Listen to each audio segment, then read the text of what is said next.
As far as I'm concerned, the challenge to my media stakeholders, because you are experts in media, is to deliver me more for less.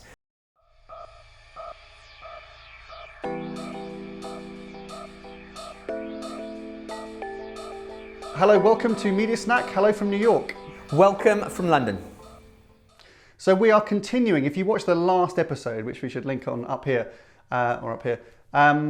we kind of laid out our words for 2020. And this is a big theme that we're very excited about because we think this is quite pivotal to perhaps the future success of the media industry, not to big it up too much. And that word was simplify. We're really looking now to try in the year ahead and the years ahead to really simplify this incredibly complex and overwhelming media industry that we've all been part of for the previous decades or so.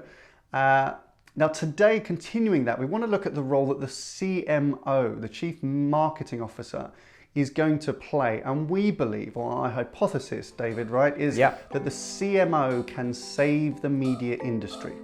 So what is going on? So, I think everybody will agree that media, the discipline of media within marketing organizations has come a long way in the last couple of years. Media in most organizations is seen as a lever for growth. There's a lot of really smart, innovative thinking going on around media operating models within organizations. But the challenge that I think marketeers have got is that they haven't been able to translate that narrative, if you like, one of media being a value proposition away from marketing departments, but upwards into the C-suite. And I think that is a major problem for many organizations. How are you able to shift the perception of media in the C-suite away from one of being price to one of being value? Now, I'm going to use an example that I came across last week when I was at a client organization, client conference. There were about 100 media experts within this organization, all sharing best practice about how they've innovated within the media space for their organization. Now, the COO of that company delivered the keynote address at the beginning of the conference. And the CEO stood up and said, as far as I'm concerned, the challenge to my media stakeholders, because you are experts in media, is to deliver me more for less. And the way that she qualified that was by saying, that's what my consumers want. My consumers want the products and services that I provide, but they want them at a lower price. Now that's her challenge to her marketing teams. And so until we can begin to start conveying the proposition of media within a value proposition, I think those kind of demands are always going to go down to the marketing organizations, and the progression of media within organizations is going to be somewhat slower. Yeah. I mean, that is a great example, and that's something that we hear quite consistently, is that of those many people on the corporate level who are not familiar with the media industry and are not bothered, lucky them, by the complexity of the media industry, can view it in very simple terms. And you kind of think, well, I don't blame them for that perspective, right? Coming to a media conference and saying, look, it's one of our largest spends as a business. It looks like an easy thing, right? Can you give me more next year, but for less cost? That's great. Thanks very much. We'll see you next year. And I don't think we should, resent that perspective that's at the C-suite. But what it does tell us is that there's a kind of knowledge gap there, and the knowledge gap is, and it's not their fault. The knowledge gap is perhaps maybe at a C-suite level or a corporate level. Media just is seen as a commodity, right? Yeah. Like any other raw materials that a company might buy, it's seen as a commodity which has some kind of trading market to it, and that you should always be kind of trying to figure out your ways to get a better deal. And that's true to a certain extent. Yeah. But if media was a commodity, then it would really just be bought and sold. What's missing from that is the idea that media is not something that can be delivered on the back of a flatbed truck, right, or gets pushed through a factory. You're buying it as an intangible, and you're relying on a supply chain to kind of prove that thing actually existed, which is different perhaps to buying, directly procuring raw materials, where you actually see them when you buy them directly. So Tom, what are the implications? Well, the implications are big, really big. Let's look first at the implications of nothing happening and then the implications of change. Yeah. Right?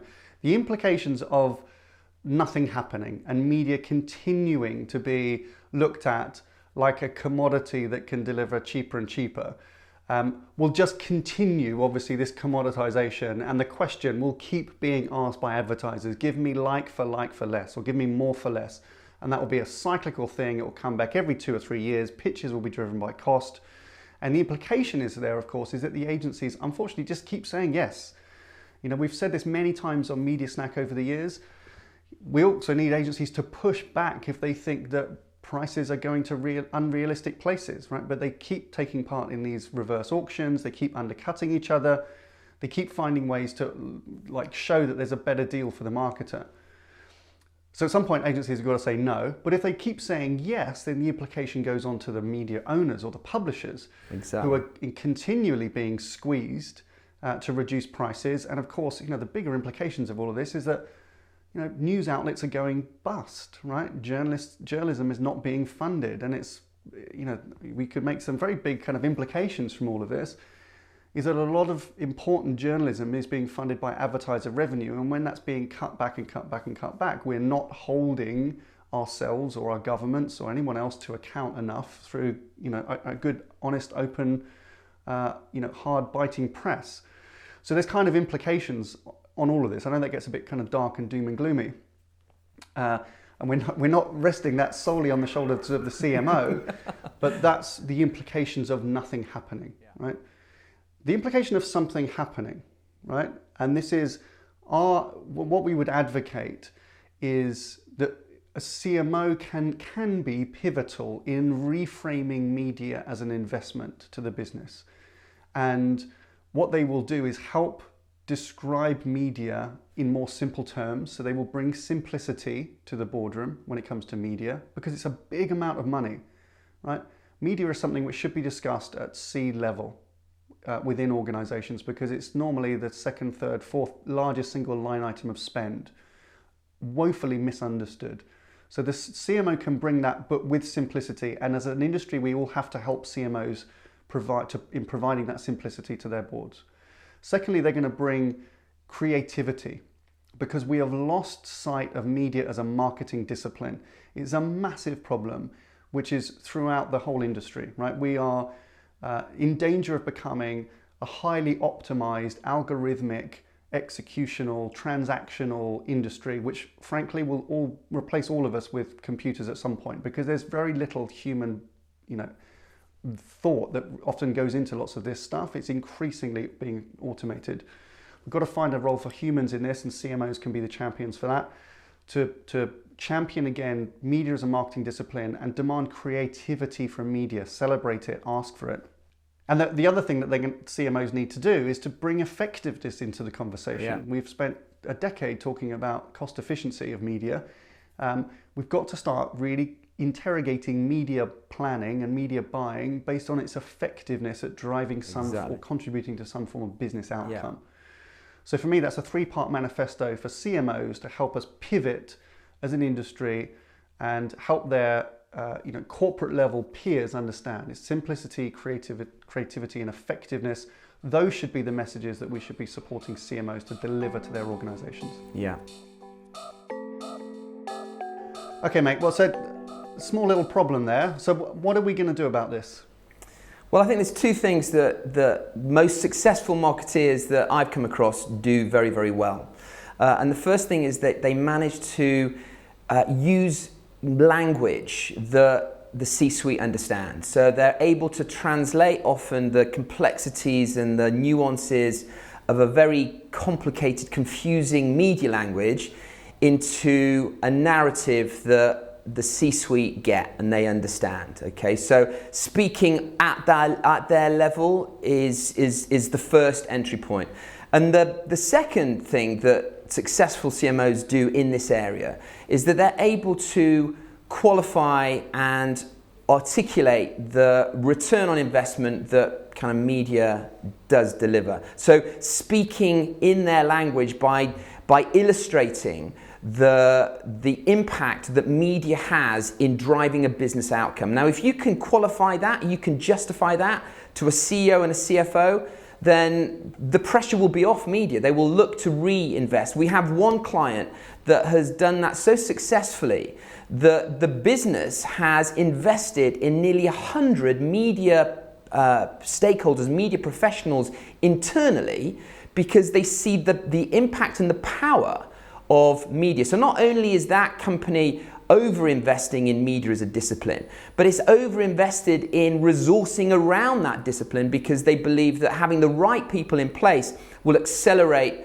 that business's ability to drive growth and deliver a competitive advantage. So the right language, the right narrative, and then illustrate the power of media in delivering business outcomes. Good, I love it. Okay, so this is just the beginning. We're waging the war against complexity. Please join the fight. Leave comments down below of how you think we can make this more of a simple industry and help the CMO save us all. That is your media snack for this week. Thank you very much for watching. See you next time.